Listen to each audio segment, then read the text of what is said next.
चीन की people's liberation army PLA, इसने चीन में एक म्यूजियम, बीजिंग में इसने एक म्यूजियम अभी हाल ही में बनाया है और इसका उद्घाटन 1 अक्टूबर को होने वाला है।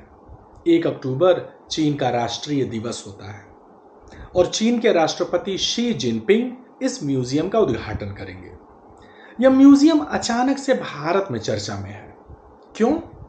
क्योंकि पहली बार ऐसा हो रहा है कि चीन के किसी म्यूजियम में भारत से हुई लड़ाई के बारे में बहुत विस्तार से वहां पर उसके पोर्ट्रेट बनाए गए हैं और उसके बारे में वहां पर वर्णन किया गया है। चीन ने कभी भी भारत के साथ हुई किसी भी लड़ाई के बारे में कोई बहुत महिमा मंडन वाला काम कभी नहीं किया।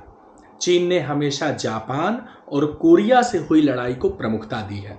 भारत के साथ हुई लड़ाइयों को उसने कभी प्रमुखता नहीं दी थी। लेकिन अब जब इस म्यूजियम का उद्घाटन चीन में किया जा रहा है और खुद राष्ट्रपति शी जिनपिंग जिसका उद्घाटन करने जा रहे हैं, शी जिनपिंग को चीन में माओ के बाद सबसे ज्यादा प्रभावशाली नेता माना जा रहा है।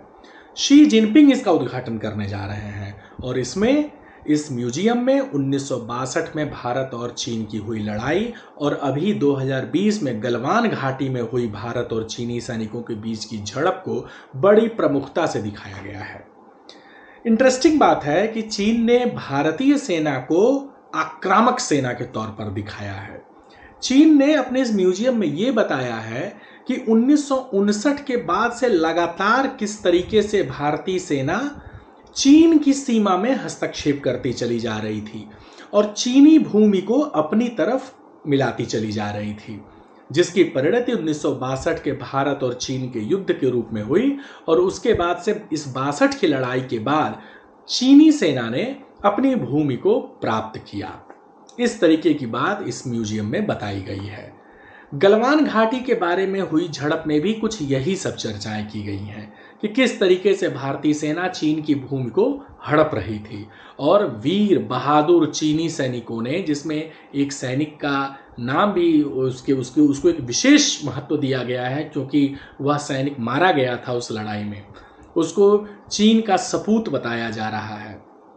खैर, हम समझ सकते हैं कि कोई भी देश जब अपने सैनिकों को लेकर के बात करता है और जब इस तरह की कोई बात वो करता है तो जाहिर तौर से वह अपनी सेना को महिमा मंडित करने का काम करता है। चीन भी कुछ ऐसा ही काम कर रहा है, लेकिन इसके दावे बड़े अजीबोगरीब हैं।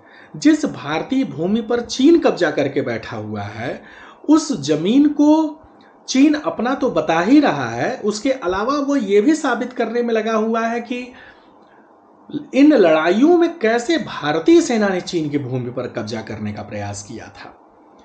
अब इसको लेकर के भारत में भी बहुत सी बातें हो रही हैं कि चीन जो है इस तरह का काम कर रहा है और निरंतर भारत को नीचा दिखा रहा है। लेकिन मेरा मानना है कि कोई भी देश अपने देश के अंदर वो किसी भी देश के बारे में कुछ भी कह सुन सकता है, उसको लेकर के क्या रोक टोक हो सकती है। जब उत्तराखंड ने अपने नक्शे में जब नेपाल ने अपने देश के नक्शे में उत्तराखंड के कुछ क्षेत्रों को शामिल कर दिया था तो भी भारत में बड़ी हाय तौबा मची थी और भारत की विदेश नीति की इसको विफलता बताया जा रहा था। ठीक है, नेपाल थोड़ा सा कमज़ोर देश है, थोड़ा सा पिछड़ा देश है और विभिन्न तरीके की सहायता के मामले में वह भारत पर बड़ा निर्भर करता है। लेकिन हमें इस बात को तो समझना पड़ेगा कि जब किसी भी देश की सरकार का आपके देश की सरकार से तालमेल ठीक नहीं है तो वह देश स्वतंत्र है अपने नक्शे को दिखाने के लिए और अपनी टेरिटरी को बड़ा दिखाने के लिए या अपनी लड़ाइयों का महिमा मंडन करने के लिए या दूसरे देश के बारे में अनर्गल प्रलाप करने के लिए। इसको तो नहीं रोका जा सकता। देखने की बात है कि ग्राउंड में क्या हो रहा है, ज़मीनी हकीकत क्या है और ज़मीनी हकीकत के आधार पर ही किसी का मूल्यांकन होना चाहिए। नेपाल ने अगर अपने नक्शे में उत्तराखंड के कुछ क्षेत्रों को दिखा दिया, लेकिन क्या वास्तव में वो क्षेत्र नेपाल में चले गए? ऐसा तो नहीं है, वह क्षेत्र तो भारत में ही है, वहाँ के लोग भी खुद को भारतीय ही कहते हैं, नेपाली नहीं कहते हैं।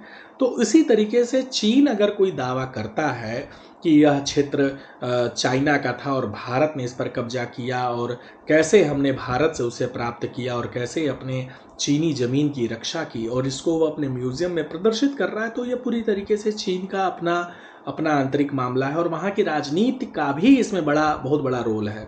शी जिनपिंग अपना तीसरा कार्यकाल प्राप्त करने जा रहे हैं, तो जाहिर तौर से वह इस दौरान हुई लड़ाइयों, उसमें ऐसा नहीं है कि सिर्फ भारत के बारे में वो ये बातें कर रहे हैं। उस म्यूज़ियम में यूएस, ताइवान, इनको भी बहुत दिखाया गया है कि कैसे चीनी सैनिकों ने जापान से, कोरिया से और भारत से लड़ाई करने के साथ साथ यूएस और ताइवान को भी जो है कई मौक़ों पर मुंहतोड़ जवाब दिया है। तो ये उनकी अपनी इंटरनल एक व्यवस्था है और उनकी राजनीति के परिप्रेक्ष्य में ही इसको देखा जाना चाहिए। वहाँ वो अपने म्यूज़ियम में क्या दिखा रहे हैं, क्या साबित करने की कोशिश कर रहे हैं, ये उनकी अपनी सोच है और यथार्थ में ज़मीनी धरातल पर इससे कुछ भी बदलने वाला नहीं है। पूरी दुनिया जानती है कि चीन एक साम्राज्यवादी देश है। हर देश चीन को लेकर के आशंकित रहता है।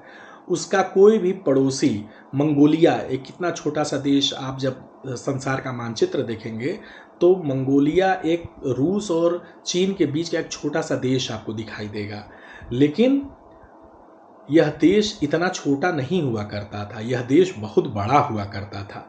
जब आप थोड़ा सा अध्ययन करेंगे प्राचीन समय का, तो मंगोलिया बहुत बड़ा देश था जहाँ का चंगेज़ खां शासक था और उसके आगे चीन छोटा था। लेकिन चीन ने किस तरीके से मंगोलिया के करीब 2/3 क्षेत्र पर कब्जा करके उसको चीन में मिला लिया और आज मंगोलिया का लगभग 2/3 हिस्सा चीन के पास है। तो चीन एक साम्राज्यवादी देश है, सभी देश उससे आशंकित रहते हैं और चीन अपने म्यूज़ियम में चाहे जो भी दिखा ले, इससे सच्चाई नहीं बदलने वाली है। दुनिया के सभी देश इस बात को भली भांति समझते हैं। धन्यवाद।